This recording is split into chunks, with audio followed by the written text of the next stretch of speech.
Donc Timeless a été créé en 1997. Au début, c'était un graphe-zine photocopié avec des collages do it yourself à fond. Donc voilà, donc c'était un fanzine orienté sur les musiques électroniques extrêmes. Donc un genre de musique que je chérissais pas mal et que j'aime toujours autant.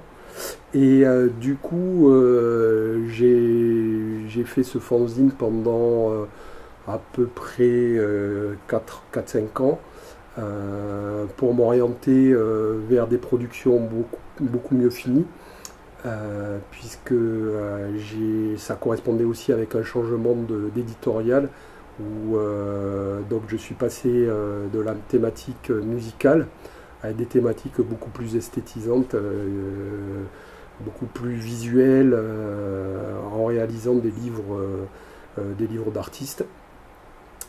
Et du coup, c'est venu de ma passion pour tout ce qui était graphe-zine, pour tout ce qui était livre d'art, pour tout ce qui était livre-objet, que j'avais découvert à l'époque dans une boutique de Toulouse qui s'appelait l'Atomium, dont le tenancier Vincent Berlandier allait très souvent à Bruxelles et à Paris pour s'approvisionner en graphe-zine et en disque rare aussi, il faut le reconnaître, mais surtout en graphe-zine qui venaient de partout en France ou de l'étranger et en particulier des États-Unis, comme avec Raw ou alors en France avec les Bazookas ou avec Elles sont sorties, puisque tout ça se passait au début des années 80 ou début mi-80.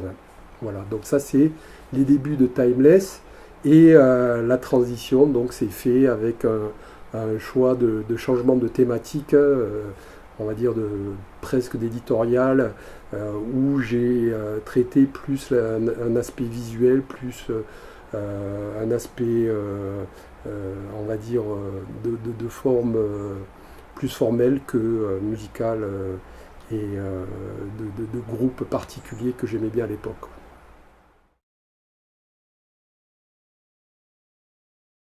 Alors dans les livres importants qui ont marqué les éditions de Timeless, il y a le tout premier, donc qui a été financé à 100% par de la précommande. Du coup, c'est mon premier livre, comme j'ai dit, en imprimerie, que j'ai réalisé en imprimerie à 500 exemplaires, avec une belle couverture de Loulou Picasso, avec beaucoup d'intervenants, puisque c'est un collectif.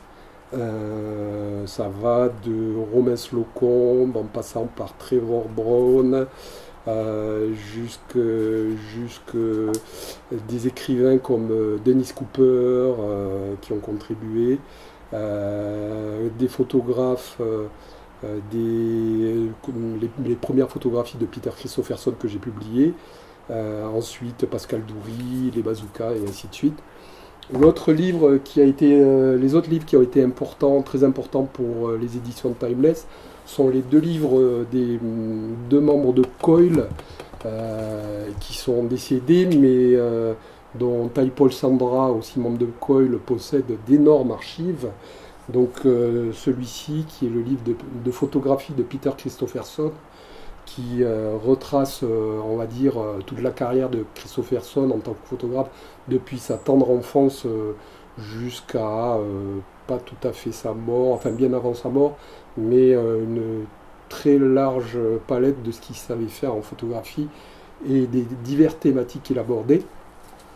Ensuite, celui-ci qui est un livre donc sur les peintures, sur l'art de John Balance, qui est un autre artiste qui faisait partie du groupe Coil. Un autre livre très important qui a marqué Timeless, on va dire les deux autres livres sont les livres de Val Denham, qui est une artiste peintre transsexuelle anglaise qui a beaucoup contribué justement avec aussi les gens de Psychic TV et avant de Stroming Research, puisqu'elle réalisait leurs pochettes de disques, aussi avec Marc Almond, pas mal de pochettes du disque de Mark and the Mambas. Donc ça fait partie, on va dire, de mon univers, entre autres.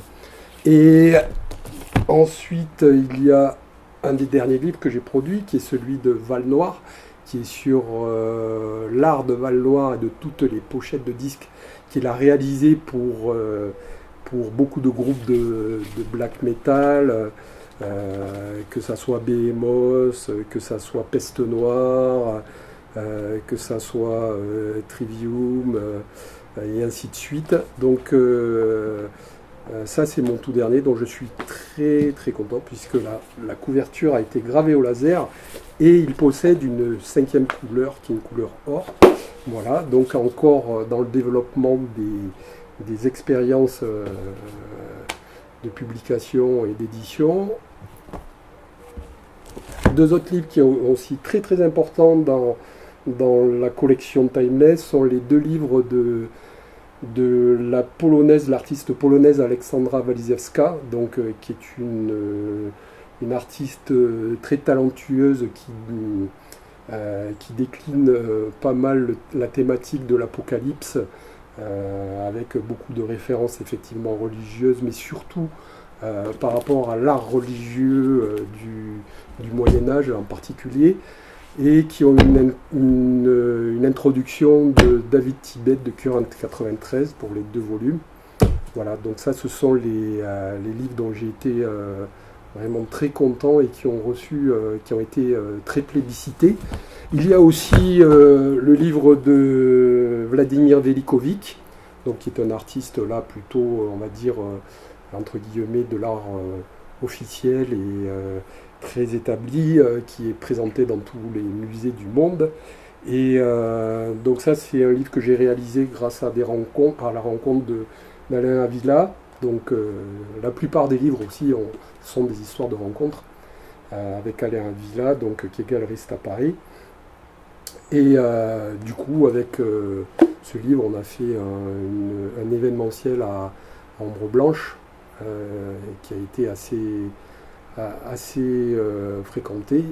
Et ça a été la même chose aussi pour un premier livre de Val-Noir que j'avais réalisé, où on avait présenté le livre pour une soirée au Musicophage, donc un autre lieu de Toulouse, qui était donc basé sur une expo des œuvres de Val-Noir, et puis un mini-concert d'un des artistes que promotionne Val-Noir, qui est le groupe Akitsa, voilà, donc, et qui faisait une intervention avec son side project électronique Âme Sanglante. Voilà, donc ça c'est les livres qui ont marqué l'histoire de Timeless, sans parler des livres que j'ai réalisés avec Trevor Brown, qui a été en quelque sorte un peu mon mentor aussi, qui m'a beaucoup aidé pour la promotion de mes livres, et qui m'a beaucoup aidé aussi pour faire améliorer la qualité des productions. Bruno Richard aussi a été très important. Il a beaucoup aidé justement à varier. Il m'a orienté un peu sur comment varier les formats, les petites astuces qui font qu'un livre est différent d'un autre et qui ressemble presque à un livre-objet et qui donne bien sûr à l'amateur de l'envie de le posséder, de l'acheter. Puisque je m'adresse essentiellement, ma clientèle est essentiellement des amateurs de ce genre d'art, des curieux aussi, mais essentiellement des amateurs et des connaisseurs de ce genre d'artistes,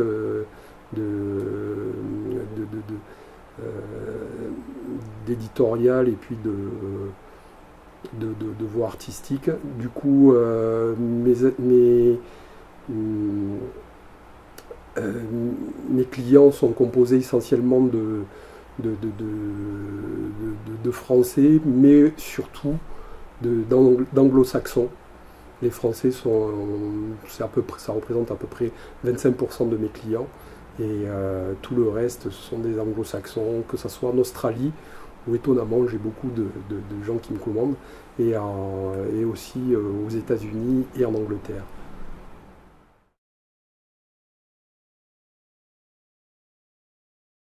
Voilà, donc ça c'est mon premier livre, rien qu'avec des mots. puisque pour l'instant j'ai réalisé que des livres d'art.